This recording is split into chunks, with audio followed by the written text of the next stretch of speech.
everybody. Welcome back to another episode of the All Tens podcast. My name is Clay Harris. I'm joined by Josh West. We're just a couple of EOS implementers trying to make the world a better and happier place. Right, Joshy? You got it. We're in the middle of talking about the 5 leadership abilities. Previous episode was about simplify, and today we're going to talk about delegate. Joshy, why don't you give us a little bit more about delegate? You see I'm doing there? I'm handing it over to you. I'm delegating the next part of the podcast. I see what you did there. Way to lead by example, Clay. Thank you. I've got an example that immediately comes to mind, and I began working with a client who is frankly overworked. We're talking 60, 70-hour weeks are normal. And this has become the norm for them. And simple question, is this sustainable long-term? No, I don't think this is where anybody wants to be. Yeah, sure, there's a few people, but like for this particular individual, it's not going to be sustainable. So then the question becomes, all right, well, let's talk about everything that you're doing. And can any of this be delegated? I mean, if it's all got to be done, then if you're not going to do it, it's got to go somewhere. But I think this is where we have to take a step back and ask ourselves, why do some leaders find it difficult to delegate? Some? Sure. I'll give credit out there. There's some people that are great at it, but okay, we could even say most people. And, if television's led you to believe anything, then it's like, oh, well, you're the boss and you just walk around and tell people what to do. And in reality, that's not what happens. And most of the time, Clay, I'm sure you also encounter this with some of your clients, entrepreneurs that go out there and they start a company. They've had to wear a lot of hats to begin with.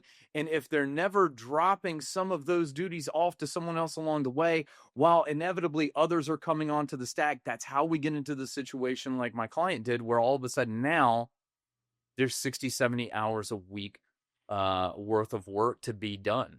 And so, okay, can I ask you a question? Okay. That client that's working, it's a CEO person? Yes, this is one of the owners of the business.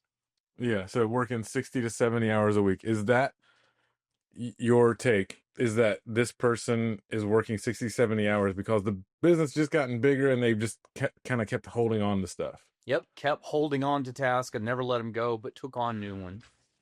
Took on new ones, and now everyone in the organization is dependent upon them to do all of those things, as they're all required. And what does that mean for the business? Well, I think that one of the things that they're coming to realize is that they're not doing their best work on all of those things. They're also probably not the person who's positioned the best to do those things. And frankly, as ironic as it may seem, and as hard as they're working, they're actually holding the organization back. You said that like it's a surprise. Is that a realization that they have, or that you had to help get them to? I had to help them get there, because for them, it's like, well, I'm an owner, so everyone's depending on me, and I'm the hero, and it's like, well. You don't have to do that in order to be the person that the organization needs you to be, and for you to be operating 100% when you are working in the business, and that you've elevated yourself to your unique ability where you're providing the most value to the organization. That's hard, man. Mm-hmm. You've been in that seat. I've been in that seat where it's like, I know I started this thing, or I've been running this thing for years, decades, whatever. And like, there's no way somebody can come in and do this better than me. And it's not an ego thing. I don't think, maybe way under the covers it is, right? But it's more of like okay, this is a little thing. You can tell me if you think I'm right or wrong. Okay. I have like a number, this isn't something that I'm just making up, a number of clients where I've like proposed this and they've like kind of nodded. I haven't had a lot of like vigorous agreement. So like, anyway,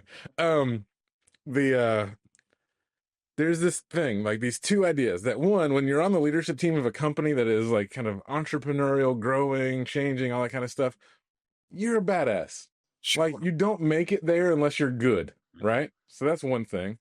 Second thing is that at least for the clients that I've been working with, most of them are really like high EQ, like empathetic leaders, right? Mm-hmm. And so they have this servant first kind of mentality to the organization. And I feel like that combination is like the opposite side of the delegation coin, right? Because they know that they're great at what they do. And two, they're like, man, I don't want to burden someone else with this work that I'm getting overwhelmed by because I don't want them to feel bad.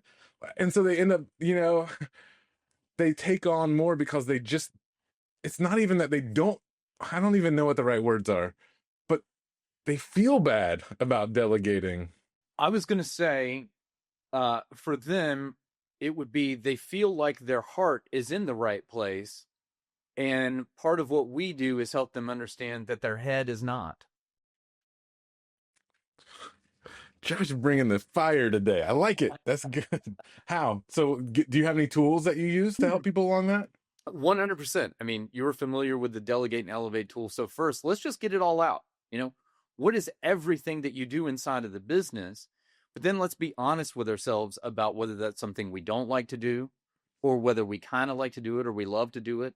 And also, are Mm. we any good at it? And the other truth that a lot of people, particularly inside of the organization, what they're not going to tell you is those things that you place in the category of I'm not that great at doing it and I don't like doing it. Everyone else is praying that you would just delegate that to someone else because they'll likely be better at it. They'll be easier to work with on that particular task.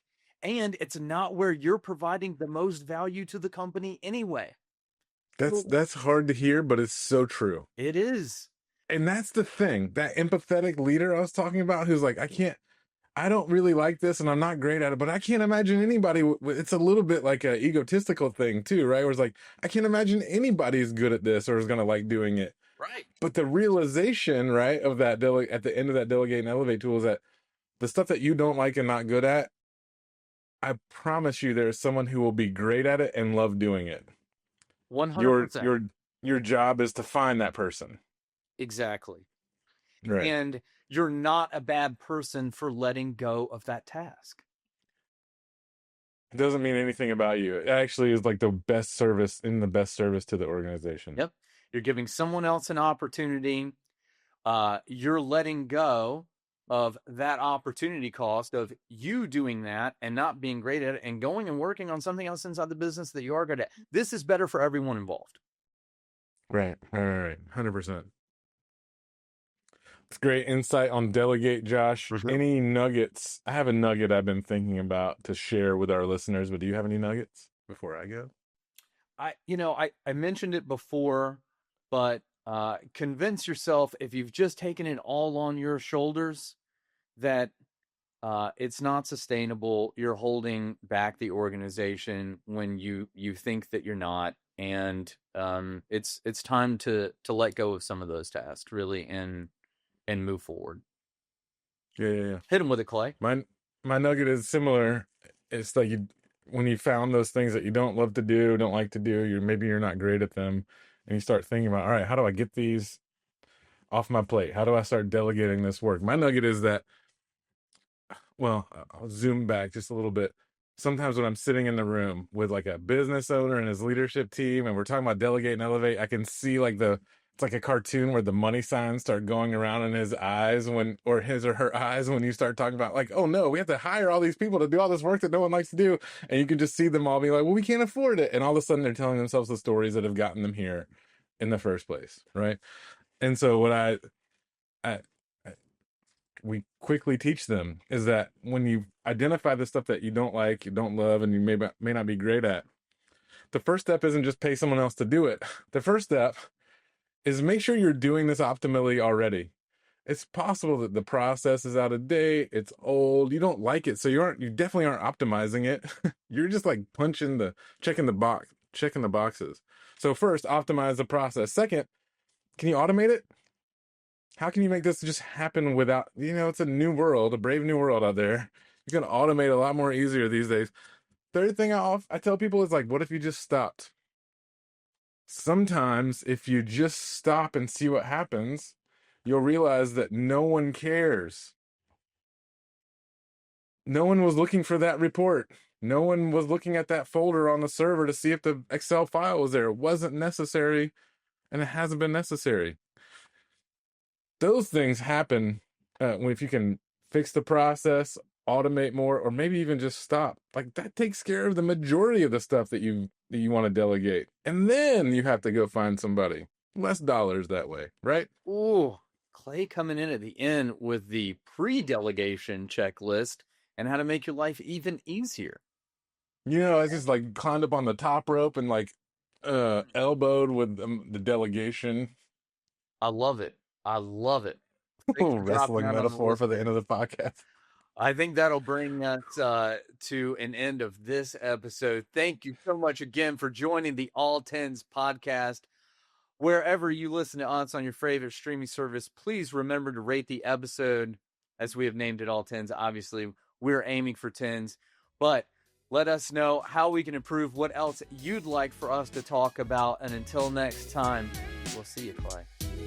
Bye, Joshi.